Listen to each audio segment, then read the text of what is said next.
Nous sommes tout de suite en ligne avec Justine Planchon, la directrice des programmes de Troisième Œil qui a produit ce documentaire pour TF1. Bonjour.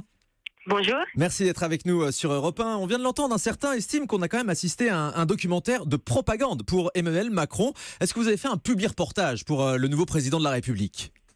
Écoutez, en fait, notre volonté à la base, c'était de suivre une trajectoire, un destin. Le publi-reportage, il n'y est pas. À partir du moment où il n'y a pas de commentaires, il y a une objectivité totale dans les séquences qui ont été montrées, qui ont été captées. Ce sont des instantanés d'une campagne.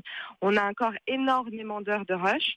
Il y a encore plein de choses à montrer. Donc voilà, on aura peut-être le plaisir de découvrir tout ça lors d'un nouveau film. Donc encore plus long. Ce sont aux téléspectateurs de se faire leur avis, vous nous dites ? Ah bah oui, c'est le but. Mais l'absence de commentaires n'engendre pas un manque d'analyse, peut-être ? Absolument pas. Alors déjà, je tenais à remercier TF1 qui quand même a eu l'audace de diffuser un documentaire comme celui-là sans commentaires. Et je trouve que la vraie modernité, elle vient du fait d'assumer le sans com, la voix off qui n'est pas là, et juste des précisions extrêmement factuelles pour recontextualiser des moments. Ouais. Vous nous confirmez qu'Emmanuel Macron ou son équipe n'ont pas vu le documentaire avant sa diffusion ? Bien sûr, je le confirme. Donc ils ne l'ont pas spécialement validé ? Ah non, mais c'était impossible qu'ils puissent le valider. Nous, ils se sont engagés dès le départ avec nous à ne pas regarder le documentaire et à ne pas choisir les séquences.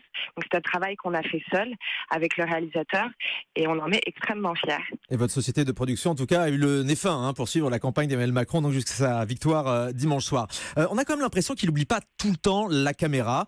On a l'impression qu'il est dans un contrôle total. Il sait qu'il est filmé. Alors, moi, je ne vais pas parler à la place d'Emmanuel Macron. Le fait est que nous, il nous avait demandé une chose, c'est d'avoir un réalisateur qui soit un chat, c'est-à-dire qui puisse se faire oublier. Ça a été le cas. Yann Lénoré, donc le réalisateur de ce documentaire, l'a filmé pendant plus de 200 jours. Et pendant plus de 200 jours, moi, j'ai l'impression qu'Emmanuel Macron a oublié la caméra. Il a oublié la caméra, mais en même temps, il sait qu'il porte un micro, il sait que les caméras sont là. Écoutez, oui, il sait que les caméras sont là et le micro d'ailleurs c'est intéressant puisque donc le réalisateur lui a posé un micro HF sur la veste de costume et lui a expliqué comment éteindre ce micro si jamais il voulait l'éteindre. Et force est de constater qu'en 200 jours il ne l'a jamais éteint. Donc oui, il savait que la caméra était là, il n'y en avait qu'une et il savait comment aussi éteindre son micro et il l'a fait. Vous nous l'avez dit, le réalisateur a tourné plus de 150 heures d'images pour n'en garder que 90 minutes. Qu'est-ce que vous allez faire des autres images ? Elles pourraient servir maintenant à un autre documentaire ? Et alors, on a utilisé effectivement 1% des rushs pour faire ce film. On imagine toute autre forme de projet, au cinéma, sur des plateformes digitales. On a envie de faire un film encore plus long, bien évidemment. Et pas avec TF1 ? Pourquoi pas avec TF1 ? J'invite tous les gens qui le veulent à se manifester auprès de nous. Vous êtes satisfaite de l'audience ou vous attendiez à plus ? Écoutez, on est très contents parce que imaginez pouvoir voir aujourd'hui un documentaire sur TF1 sans commentaire. En fait, c'est pas tous les jours que ça arrive.